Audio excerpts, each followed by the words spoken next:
លាបមួយតរីក្នុងសួនចិត្តបងលួចប្រត់បាត់ថែទាំមិនឲ្យក្រៀមស្វិតទោះមានបន្លាមុតសាច់ឈាមបងពិតក៏បងស្ម័គ្របិទ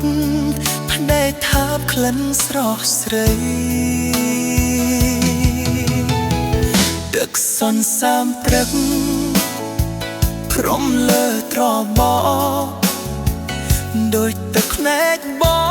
ងហូរស្រក់ព្រោះតែភេទក្តីខ្លាចខ្យល់បោកបក់នាំផ្កាឆ្ងាយពីដីខ្លាចគេបេះស្រីយកទៅបំផ្លាញចោលកុលាបមួយតងជាដងហើមជីវិតអង្គវទេវតាជួយចិត្តខំក្រងថែ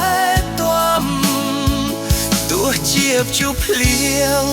បោកបក់មកខ្លាំងបងនៅតែទ្រាំធ្វើជារបងការពារអូន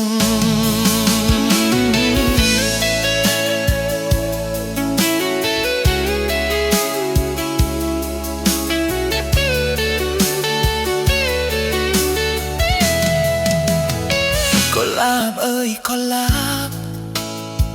ម្ចាស់ស្នេហ៍បងអើយកុំប្រែចិត្តឡើយណាមចាស់ចិត្តបងខ្លួនមេឃខ្មង